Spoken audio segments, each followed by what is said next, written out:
Four scavengers killed in Borno bomb explosion. Army frees 18 abducted women in Kaduna. DW Trust TV launch Afrimax Hausa to highlight Africa's cultural impact. Away from Nigeria, Burkina Faso releases 8 NGO workers accused of espionage. Good evening. This is news updates on Trust TV. I am Chiamaka Nwafo.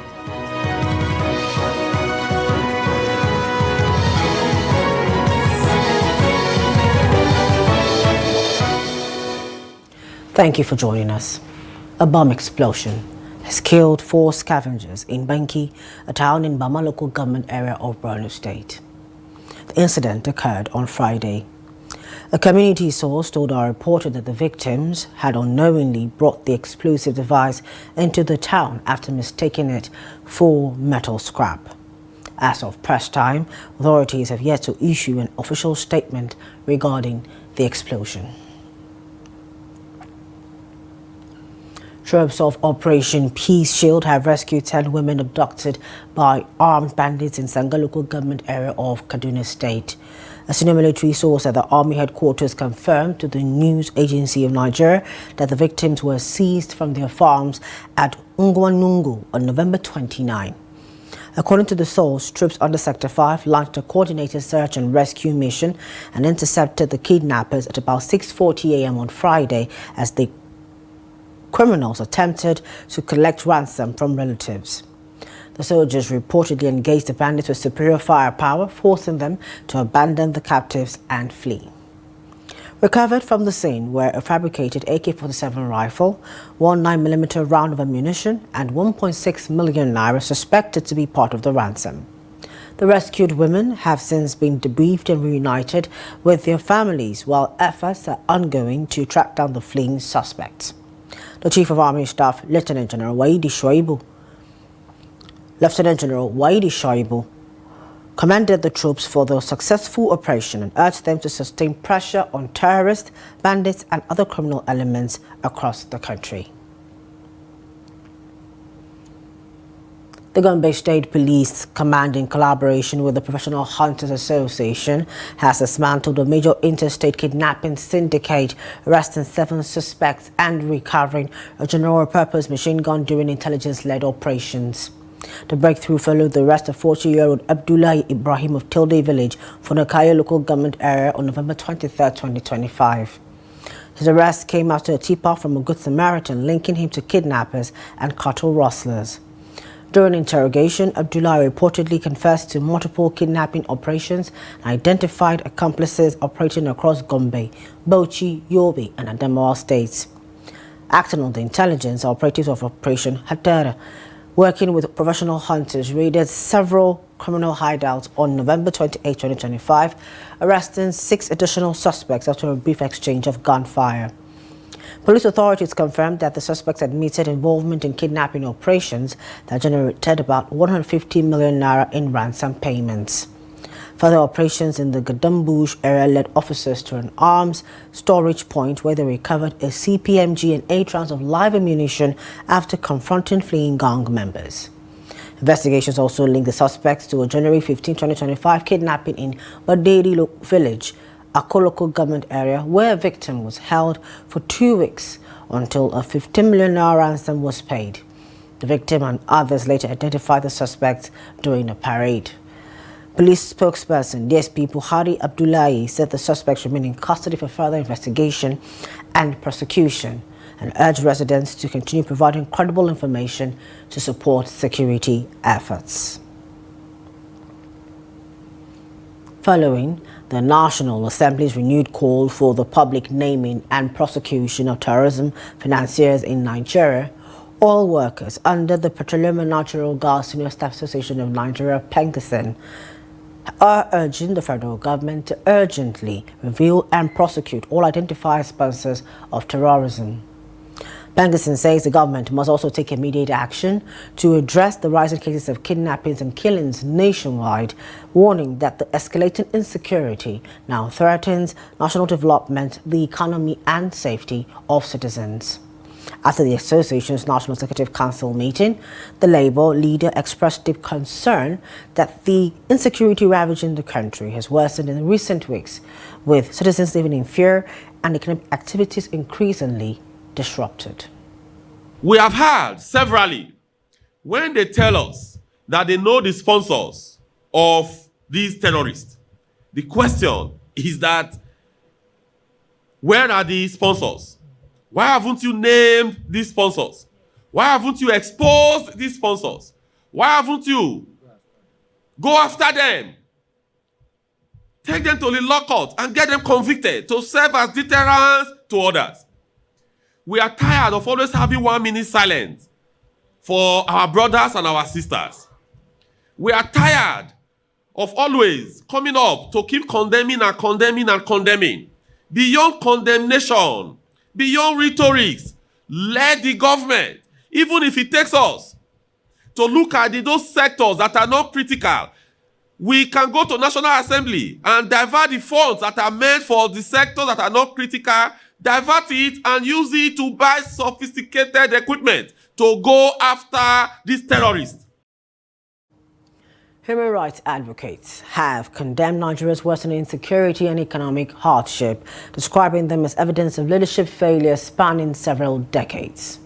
In interviews, activists emphasize that the primary duty of any government is to protect the lives and property of its citizens. Here's more in this report. They questioned whether Nigeria currently meets this obligation, given daily reports of killings, kidnapping, and economic distress.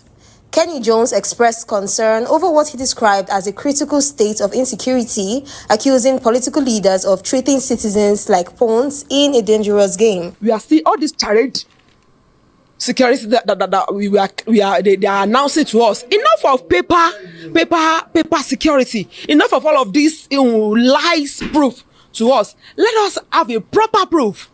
A pictorial evidences, a video, a live, not an AI generated evidences of securing the lives.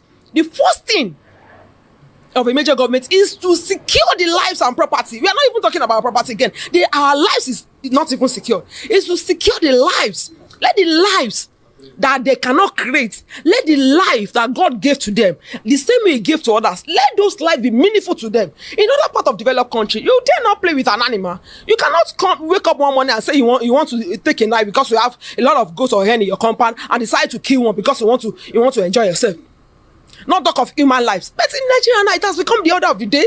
It has become a cheap thing life now to waste in Nigeria is so cheap. And so I want to believe that they are not doing anything. I am saying it and I'm repeating it. Agumbiade Babatunde also blamed Nigeria's challenges on systemic neglect and poor governance, stressing that meaningful change can only come from a government committed to justice, accountability, and citizen protection. The state of insecurity in Nigeria is clear. The primary duty of any governance is security. Is there any security in Nigeria today? But we don't just say insecurity or that's killing. No, we have condemned it in our paper. We don't, enough of mass killing. Life has become so I don't know what to call it, so cheap. Just cheap in Nigeria. But we are saying, look, it is not about Christianity, Muslim or anything, but it is about the failure of succeeding governments. The government that are from independence today, they have not been governing for the people. They have been governing for their pockets. So until that system is changed, where governance is for the poor, for the people, where the motor of production is for the needs of the people, not for profit motive. The activists insist that until Nigeria builds a system prioritizing citizens' welfare over political and personal interests, insecurity and economic hardship will continue to persist. Moving away from that onto political matters, the Federal Capital Territory's Minister Nyesom Wike says the 16 lawmakers who defected from the People's Democratic Party to the All Progressives Congress are free to leave the party. He insists the PDP will continue to work with members who remain loyal. Wike made the remarks on Friday while speaking with journalists after inspecting the ongoing construction of an interchange linking Maitama, Gishiri, Jahi and Gwarimpa in Abuja. During Friday's plenary in Port Harcourt, 16 members of the Rivers State House of Assembly, including Speaker Martin Zamewole, announced the defection to the APC. They cited divisions within the PDP as the reason for leaving. Amewole said he had joined the APC to support President Bola Tinubu, whom he believes means well for the country. Reacting, Wike described the mass defection as unfortunate, admitting that internal issues within the PDP contributed to the lawmakers' decision. The former Rivers State governor reaffirmed his commitment to the PDP and urged the party's leadership to address its internal crisis and reposition itself. Residents of Arkila State Low Cost in Sokoto State on Friday staged a mass protest to stop what they described as an illegal attempt by one Alhaji Bello Tamboel to build residential quarters on land hosting their only community borehole and designated polling unit. The protesters, who turned out in large numbers, blocked access to the site and prevented laborers allegedly hired by Tamboel from starting construction. During the visit to the area, our correspondent said demonstrators carrying placards and tree branches chanting, "We will not allow it," in the Hausa language. Some placards read, "No to illegal construction on our polling unit and water source," while others declared, "Over our dead bodies, will we allow selfish individuals to take our polling center?" Tension heightened when Tamboel reportedly arrived with armed soldiers in gun truck. The soldiers were said to have fired warning shots into the air to disperse the crowd, but residents stood their ground, shouting, "Kill us all." The troops later withdrew after discussions with community leaders. The community secretary, Prince Heli Umar, told our reporter that the land remains the only designated polling center for the area and also hosts their only functional borehole. He described the move as an attempt to disenfranchise residents and disrupt community activities, including town hall meetings.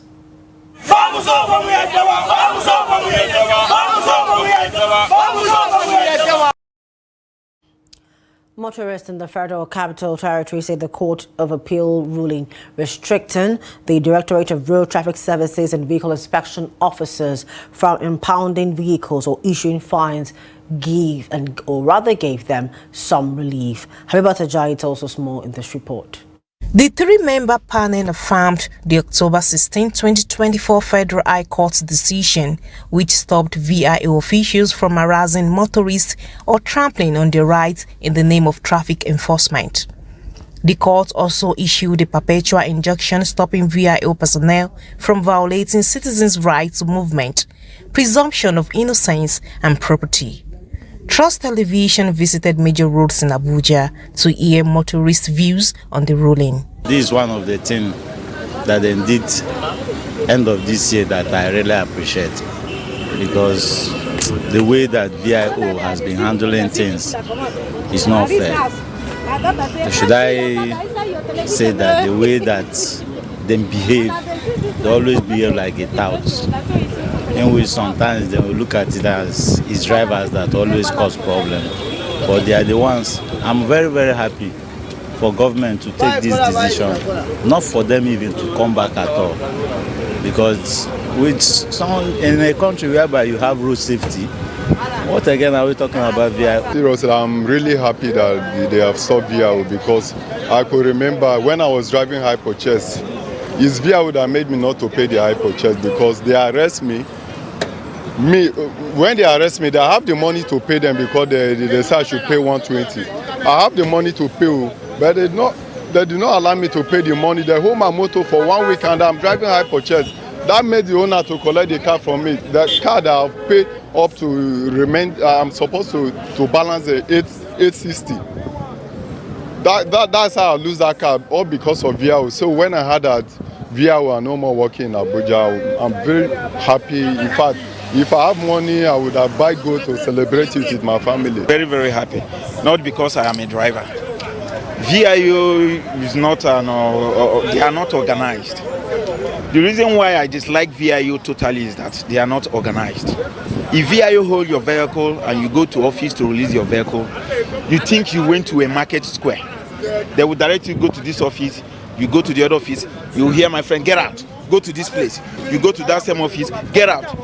You can't compare them with road safety. Go to road safety office, well organized. It won't take you. Once they bill you, you pay. You go out with your car. They are not organized. These same people who owe you for breaking for your windscreen that have broken, and these same people who still carry wood to break your windscreen. They are not organized at all. They are working like tout. One of the motorists also asked drivers to stay alert and follow traffic rules during the festive season. My fellow drivers, my advice to them is that they should avoid being recklessness. Recklessness in driving doesn't make you a driver, in the sense that you will see a driver whereby there is traffic light stopping you, you will see him will drive and pass. And most especially what triggered them to do all these things is that there were no big men in the country don't obey the traffic lights. As at press time, officials of the DRTS, VIO and FRSC did not respond to requests for comment. Habibat Ajayi, Trust TV News, Abuja.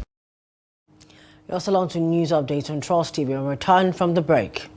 We'll take a look at DW Trust TV's launching of Afrimax Hausa to highlight Africa's cultural impact.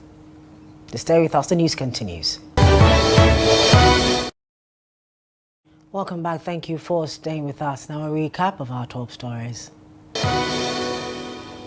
We told you that 4 scavengers were killed in Borno bomb explosion. We also told you that the army has freed 10 abducted women in Kaduna State. 2 more stories. African creativity took center stage in Abuja as DW and Trust Television launched Afrimax Hausa, a platform that tells African stories through art, fashion, design, and entertainment. Dorcas Yakubu reports from an event that drew media professionals, cultural lovers, and creatives from across the continent. The report. Africa's creative community turned out in full force for the launch of Afrimax Hausa, a partnership between Deutsche Welle and Trust TV. The event mixed conversations, performances, and visual displays, all aimed at spotlighting Africa's growing influence on global arts. We are very proud that we are doing like this cooperation with Trust TV and that we are producing Afrimax together with Trust TV. And I think this event tonight is actually a great opportunity to also show our product, to show the production of Afrimax and to show what it's all about and to celebrate African art and lifestyle together here at this wonderful event. Afrimax began as a Pan-African lifestyle program. The Hausa edition opens the door to new audiences across West Africa. Together, these platforms have allowed us to connect deeply with millions of people, especially in northern Nigeria. Now with Afrimax Hausa, we have a unique opportunity to reach younger audiences and new audiences who are eager for fresh, creative content that reflects the evolving African story. From fashion runways to engaging panels, speakers noted how African ideas continue to shape global trends. They stressed the need for stronger representation, especially as more young people turn to creative work. So I feel like lifestyle and art is what represent us and represent our stories as Nigerians, and it's only right that we show off more of it. Let our lifestyle and art do the talking more. Absolutely. And give that and change the narrative that a lot of people have about Africans and Nigerians generally. Or as creatives within this value chain, it is that the government need to do more. This time around, not because the young people are already finding their path. So it is to create the right policies and the right environmental frameworks for the industry to thrive. Because what is China doing differently? Because China controls about 35% of export from creative goods. Participants welcomed the platform, saying it will motivate young Africans to build careers in media, entertainment, design, and tech. I think you see most of these international media platforms they find it difficult to reach to the grassroots. So I think by collaborating with media houses like Daily Trust, of which they have already an established network to reach out to the grassroots, I think it will help them a lot in having this flow of communication and collaboration and linking up with the grassroots, with the people that are difficult for most of this, even the government to reach out to. Yeah. All right, so at this point in time, anyways, I think it's very important so that we can build more on the content creation industry that we have in this country, because I feel like not enough of Nigeria's content is being pushed out there, and the ones that are being pushed out there is like to ridicule it, you know. And I feel like we have so much more to offer in terms of like culture and arts and fashion. So I do hope that this opportunity will impact that. Afrimax Hausa places storytelling at the center of its mission, aiming to connect cultures, spark innovation, and strengthen the creative economy. For many at the launch, it signals a fresh push to amplify African voices and celebrate the depth and strength of African creativity. Dorcas Yakubu, Trust TV News, Abuja. Teachers from across the 19 northern states, under the umbrella of the Northern Initiative Teachers of the Nigerian Union of Teachers, have conferred an honor on Jigawa State Governor Umaru Namadi in recognition of his dynamic and impactful leadership in transforming the education sector. The award comes at a time when Jigawa State is gaining wide recognition for its outstanding achievements in basic and post-basic education reforms within the region. Here's more. The honor bestowed by the Northern Initiative at Teachers underscores the governor's unwavering commitment to strengthening teachers' welfare and repositioning the education system in the state. The teachers were led by the state chairman of the association, Abdulkadir Yunusa, alongside the deputy national president, Muhammad Hambali.